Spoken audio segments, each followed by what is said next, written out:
a soja que vem influenciada tanto pelo bom desempenho da lavoura norte-americana, por um dólar que está mais alto no mundo todo, mas principalmente em países emergentes, e claro, o PIS/COFINS aqui no Brasil, que trouxe uma bagunça tributária.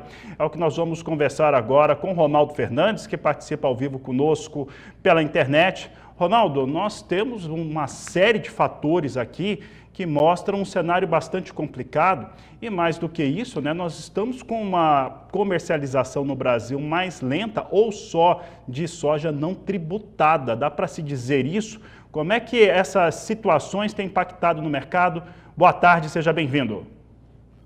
Boa tarde, Fabiano. Infelizmente, é um problema que vai impactar somente o Brasil, né? Eu falo infelizmente porque quando você tem um evento muito grande, Chicago responde a isso, o prêmio responde a isso, e você tem o equilíbrio da soja ao redor do mundo, e assim um comprador internacional, sobretudo a China, consegue fazer o equilíbrio da balança.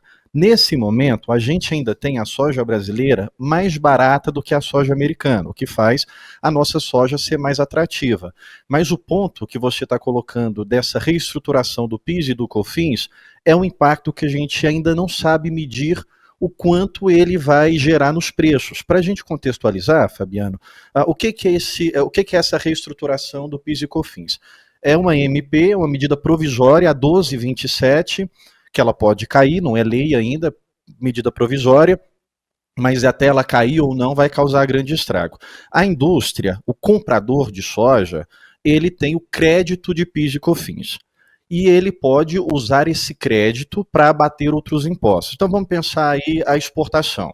A exportação, ela tem isenção, ela não precisa pagar o PIS e o COFINS, mas ela gera o crédito do PIS e o COFINS, ou seja, na prática ela tem uma receita, porque ela não precisa pagar o PIS e COFINS, mas ela acredita esse PIS e COFINS, pega esse crédito e usa para abater outros impostos. O que o governo está fazendo agora é não permitindo que ela use mais esse crédito para pagar outros impostos.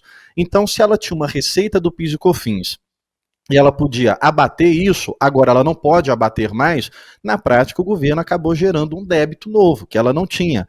Isso é tão preocupante que quando você leva para a cadeia como um todo, vamos pegar, por exemplo, o frigorífico, ele também tem isenção de PIS e COFINS. Ele acredita o PIS e COFINS na compra de implementos, na compra de maquinário, de uma série de coisas. Entra esse crédito.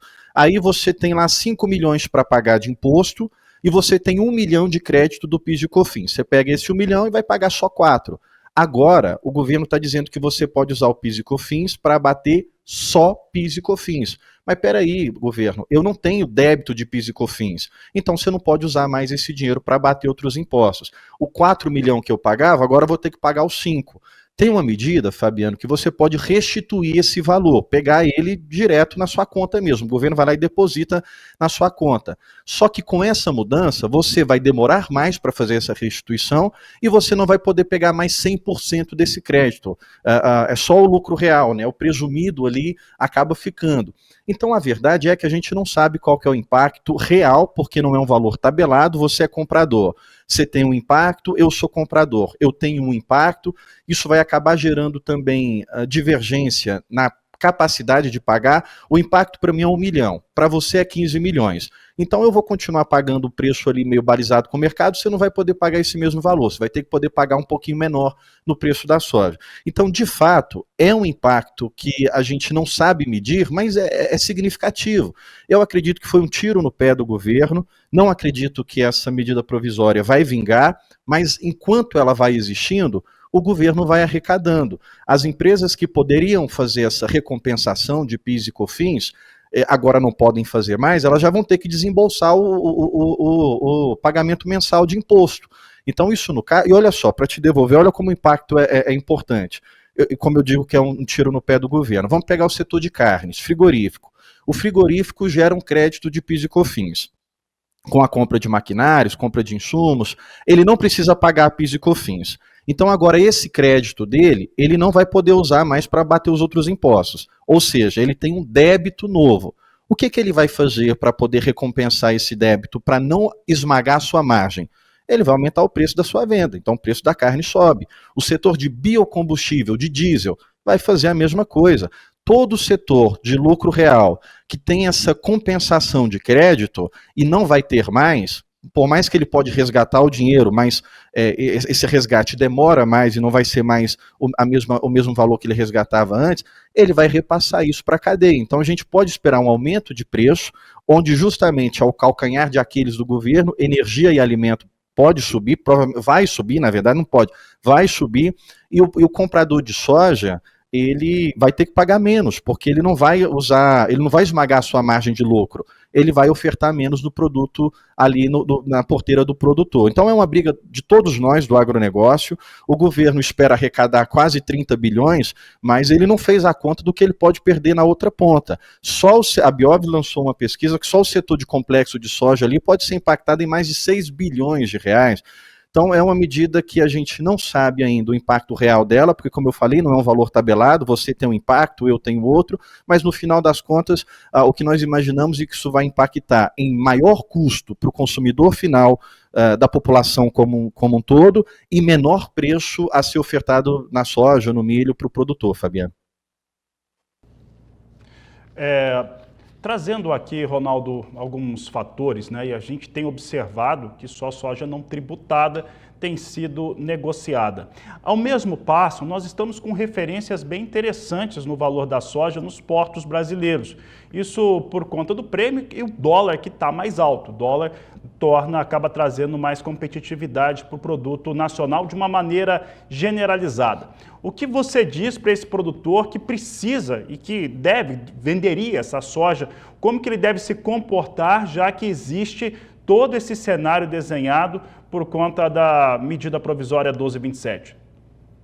Então vamos lá, a gente está falando que no mercado interno brasileiro a gente pode perder valor de compra porque o comprador foi fortemente impactado, o governo gerando um novo débito que ele não tinha, transformou um crédito em débito, e isso pode impactar. Por outro lado, a gente está vendo valorização nos preços de porto, não por causa de Chicago, mas exclusivamente por causa do dólar. O que está fazendo o dólar subir? Você colocou muito bem, Fabiano, a gente tem um descolamento dos países emergentes.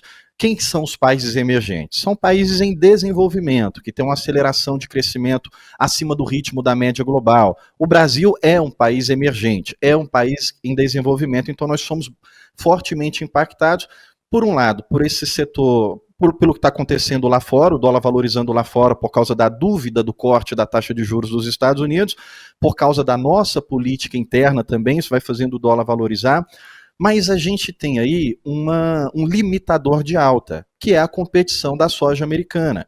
Basicamente, Brasil e Estados Unidos produzem soja para vender para a China, e esse é o mercado de soja. Soja in natura, quem vende soja in natura é Brasil e Estados Unidos, só para a China. A gente não vende mais para ninguém. 75% da nossa soja é para o mercado chinês. A gente vende para outros mercados porque a China não absorve 100%. E a gente tem que ficar procurando o comprador para a soja. A Argentina, ela vende farelo, ela vende óleo.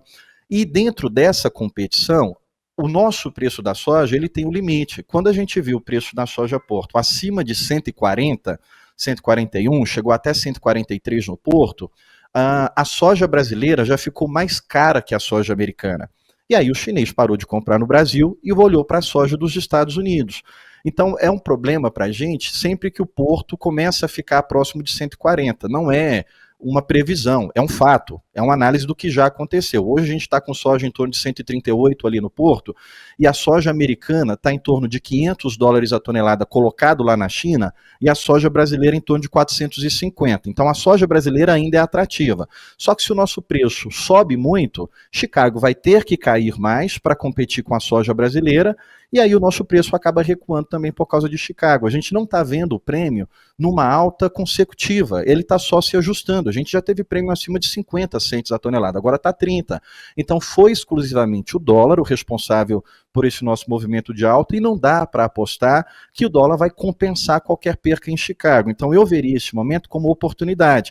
Talvez, Fabiano, como o último minuto da janela, porque a gente tem uma pressão interna para baixar os nossos preços, a gente tem uma competição lá fora, que daqui a 2 meses os Estados Unidos está colhendo soja, gente, e ele vai ter que vender o seu produto. E o outro ponto de pressão para baixa é o frete, que daqui a pouco já está mais alto. a gente já teve um aumento dos fretes e pode subir mais, porque a gente já está com a colheita do milho avançando, a gente já está em torno de 5% do cenário nacional já colhido. Então começa essa movimentação de pressão nos portos, o frete, ele tira do vendedor, ele não faz o preço subir para o comprador, pelo contrário, ele faz o comprador jogar mais baixo para poder compensar a alta do frete. Então eu enxergo esse momento agora como um momento de oportunidade, enquanto os preços ainda se aproximam de 140. Acima disso, a gente viu que não sustentou. Não é uma previsão, é uma coisa que aconteceu há 3 semanas atrás. Chegou acima de 140, Chicago derrubou, porque os Estados Unidos não ia conseguir vender, e aí a nossa soja acabou caindo também, Fabiano.